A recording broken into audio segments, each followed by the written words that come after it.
Well, welcome back, guys. In this segment, we're going to be talking about the practicals of actually being in the room and playing in a service, and kind of what that looks like practically playing on the kit, and how we approach it, especially in our context. Yeah, perfect. This is what you've all been waiting for, where we get to see Harry shred. Hopefully. One of the first things we wanted to talk about, and we feel like this is a common thing for drummers. Let me paint the scenario for you. We're in our church. We're about to play for our very first time. We're so excited. We get into our rehearsal. The sound guy comes up, and what does he say to us? You need to play quieter. And we're like, no, because playing drums as loud as we can is the only way to play drums right. This is something even we still get at our church, even in such our big rooms. We still might hear easy on the cymbals, or make sure that we're watching that volume. And so the question would be, how do we still bring energy? How do we still bring atmosphere? How do we still make it feel strong, even though we're trying to play quieter, play with a lower volume? And I guess my first question is going to be, Harry, are hot rods the answer? For me, it doesn't seem like they haven't really been a good application for me. My preferences are, I'd say no. The difference in sound between hot rods and sticks is vastly different, in my opinion. Our church, we certainly were encouraged to use hot rods, and it was just the worst. It was like, I'd rather use chopsticks, or, it's pretty much the same thing. Excellent. So what would maybe be then some of our other go-tos in order to create still a high dynamic at a lower volume? Well, I guess on a practical level, you'd begin kind of talking about your setup in general. So the gear that I use is a big thing. Obviously, if the cymbals are too loud, it could be a characteristic of the cymbal that's actually creating certain frequencies that are really intrusive. So one way that I try and avoid that is I have two different rides that I use, one for our bigger rooms, and it can have a lot more projection in it, and then one for our smaller rooms, which is a shorter sustain, a little bit more darker, and a bit more dull. Yeah. I guess an example, this is a jazz medium thin ride, Meinl Byzance, and the darker one that I use is actually a 24-inch Big Apple dark ride. So I guess if I were to sort of give you a bit of an example of the difference between the two, I guess the sound of this one would kind of be like this. So this would be the jazz medium thin ride, the one that's currently here.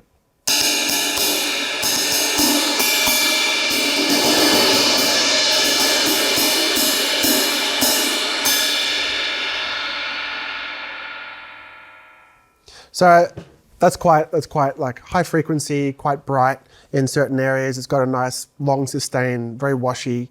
But the 24 Big Apple dark ride that I use is quite different in comparison. And I'll show you that now. All right, guys, so this is the 24 Big Apple dark ride that I use, and I use this cymbal particularly in smaller settings like our Epicenter auditorium, which I think seats about 750 people, or 750 seats at least. The stage is a little bit shorter, a little bit, it's not as wide, it's not as deep. So things are going to be like actually a lot closer to the congregation. So I definitely take notice of that, especially when I know that there's going to be people sitting in front of me about 3 meters away. So this is one that I use for the smaller settings.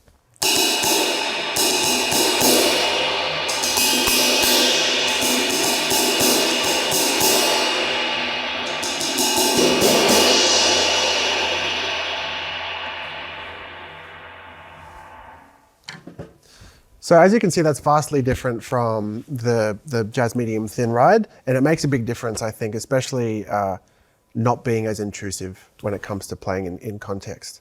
Another big thing, I guess, in terms of practicalities of your setup, obviously this explores the frequency range of cymbals and the frequency range all over. But I think as well as that, your setup is going to make a big difference in the way you play. So as we were talking about before, the preference in sizes and all that kind of stuff, I know that the sizing changes a lot in smaller rooms for me.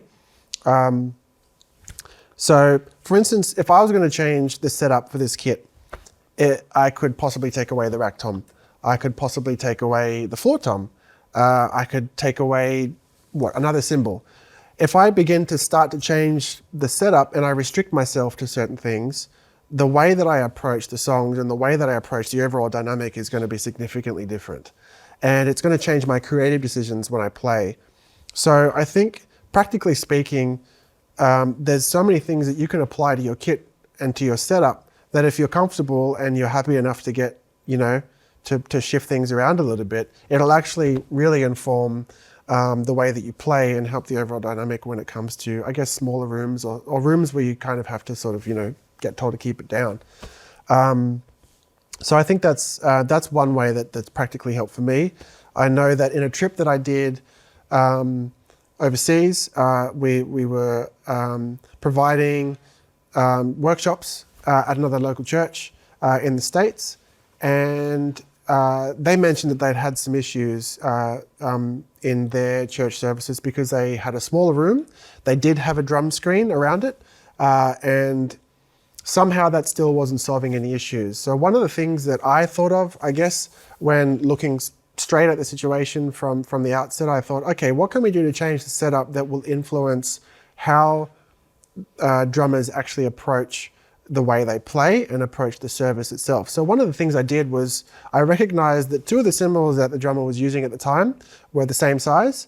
And what I decided to do was take them off their stands and replace the hats with them. So they ended up being, I think, maybe 17 inch.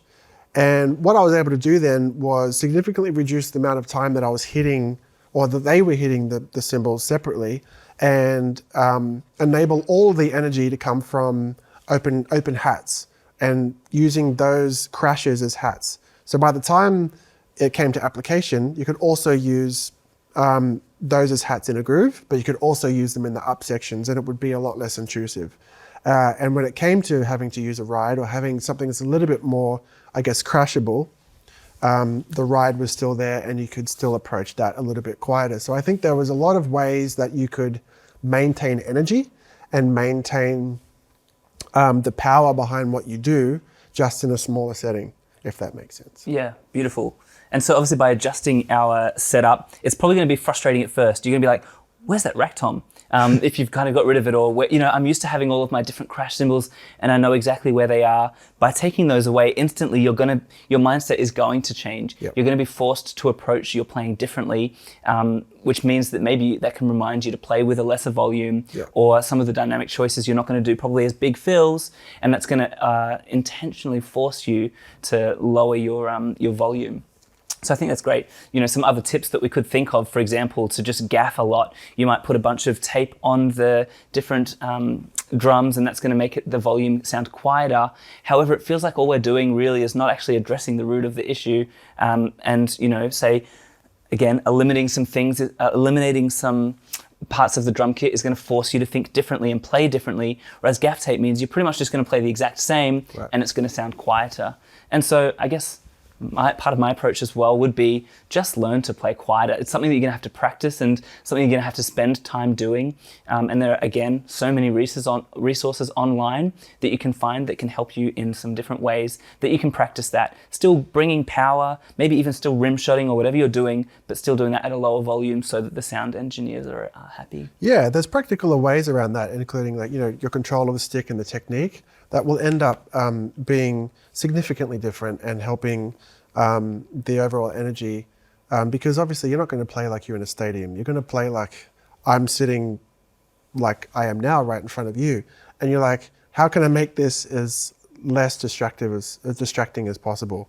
And so I guess even sometimes when playing a different song, I could switch from playing just full on snare to kind of going rim shot, or I could kind of whatever was on the snare, I could then move the pattern to the floor tom. So changing the setup, changing the way you think, I think it's just practical ways to sort of help your mind get around things creatively, but also like practically help the larger context. Yeah, beautiful. Okay, that kind of ties into this next thing that we're going to look at. You're talking kind of about adapting different parts and what we play literally on the drum kit and where.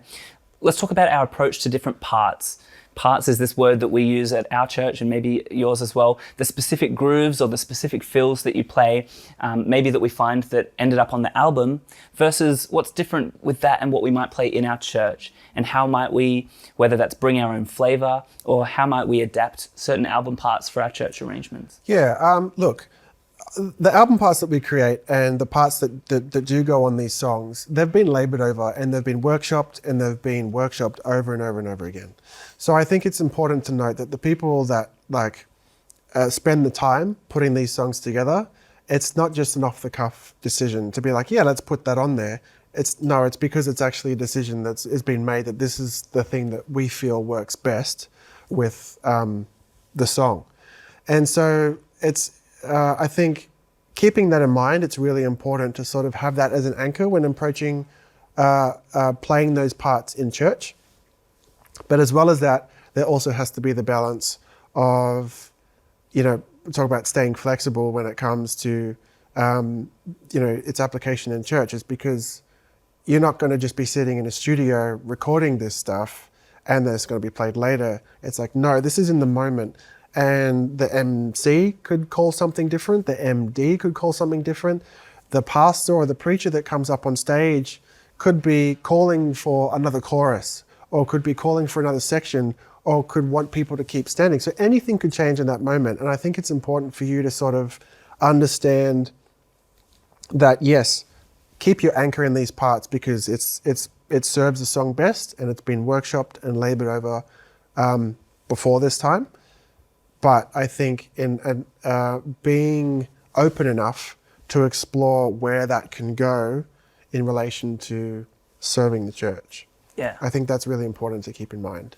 Beautiful. And I love this idea that actually what's going to serve best our congregation and our church and the service and what God's doing in the moment is hopefully going to dictate a lot of the decisions that we make. However, I'd still love to know, so say if we're playing whichever song, what, I'm not going to give an example, but say we're playing whichever song and we're in an open chorus, what are some of the decisions that you're going to make that would deviate from the album parts, and what might they be? To kind of, I guess, add our own flavor, our own, this is still worship. So we don't want to just be, I guess, robots and playing exactly what it was. Yeah. How do we decide when we're going to bring our own flair? I think, importantly, now I've kind of made it clear that it is important to keep your anchor in those parts and for those particular songs. It is also important to bring yourself to the equation. And I feel like it's really important to bring what you have in your skill set and in your gifting that allows you to allow your gift to flow naturally out of you. And I think that's really important. And that's not to say, no, completely abandon the parts altogether. That's to say, no, understand what the song's doing and why it's doing that, but bring your own flavor to that and be able to bring the best of what you can to that canvas. I think that's really important to understand because, yes, it's important that we've established that framework and this is what works great for the song. But on the other side of that, we're serving a church and we're serving a congregation and we're serving the service and making sure that we're kind of being able to accommodate for that as well. So it's balance. Yeah, beautiful, very cool. Maybe the last thing that we'll explore as well and kind of wrapping up, and we've touched on this concept a couple of times, less is more. When we are making these musical decisions, why is it important that less is more? Why, surely we might think more is more. The more crashes I can do and I've got way more fills that I can choose to do then, I guess I'd love to know what kind of determines the decisions that you make to add less. I think there are some cases where they quite literally are the parts. So I think like we were talking about, we're talking about Here's to the One, that has a fill in there before each chorus, but those are the parts. It's like those are what those fills have been created for that specific time. So I would say, there is a little bit of a fine line. Sometimes I know at the end of church services, we do like to have a little bit of fun if it's the last song. We might call it a bit of a praise party they might call it. But I think in those moments, I think there's a lot of moments where you can feel like you can have a bit of fun with that stuff. But I think the simplicity of parts as I said, like they're there for a reason. And, there's going to be different songs that require different things, and it's all intentional. It's not just by chance. So that means, when you play those things and when you play those parts, I think you're not bringing the latest fill that you've just been practicing the night before. You're not bringing all your rudiments. You're not bringing, this is not a practice session for you. This is more the application and the practical session. So I think while you've brought your rudiments and the skill set behind that to your playing, you're not playing the history of music in that one song, But I guess like along the lines of when we were talking about, serving the service and how they could possibly call another bridge, another chorus, or another building section, which we all love. I think understanding that you're not giving away everything too early, that's really important. That's the dynamic journey. So if what my subdivision is now, that is going to sound different to what it is later on. And I think I'm going to have to try and find creative ways to say, okay, I'm going to build this more, and I'm going to be able to add something a little bit more, which lifts it, but it's not like, it's not a cage of rage. It's not like a wall of sound at that point. Because if I give too much away too early, I'm going to have nowhere to go. But when we were talking about Here's to the One before, there's a fill in there, which is like, I think we all picked up and we all kind of understood the gist of it, but every single one of us played it the same way. It was just like, no, this is the way the fill goes. And so before the chorus, we all play that one fill. And it's not just us having a go. Sometimes we might have a bit of fun with it, but I think we know those are the parts and we can play that way. So it's interesting, when we look at Here's to the One by Hillsong United, it was an example where less maybe wasn't more, but actually more was more. It sounds kind of funny to say, but it actually added to the song. It was maybe a kind of a part that actually fits really well there. We have a lot of other examples in our church repertoire where less is more. We might see a really open groove and think, there's so much more that we could have added. We're able to play so much more, but it's a conscious decision. It's an intentional decision, and maybe even a restriction that actually what's going to serve the song best and maybe the service best is for us to intentionally play less. Yeah, I think that's really cool. Again, in concluding, we've spoken a few times about maybe the decisions we might make in a worship service of far as what we're playing, especially if we're playing the same songs each week, maybe for us, if we're playing even in a couple of services and maybe during the week as well, and not that it's about this, but we might think that we need to bring something fresh and different to the song. Do you have some approaches there in how you might approach that? Yeah, I think sometimes we might enter the service in the next week and they might make a note of say, yeah, we did this song last week, or we played it this way in this arrangement last week. What might be helpful is if we approached it this way this week. And I think like in that instance, what you brought last week is going to feel different to what you bring this week. And in the same way, your skill set and your level of excellence and your approach to the way that you play the song this week is going to be different to the way you played it last week, because your practice would have given you slightly more ease of access or comfortability or confidence around the kit. So even in subtle ways, what you played last week is going to be different to this week, because what you bring today is going to be your best. What your tomorrow looks like is going to be your best as well, but your best tomorrow is going to look different today. So I think when you apply that, and you apply that concept of excellence and bringing your best might look like something different last week to what it looks like this week. I just love that passage in Psalm 33 where it says, "Sing joyfully to the Lord, you righteous. It is fitting for the upright to praise him. Praise the Lord with the harp. Make music to him on the 10-stringed lyre. Sing to him a new song.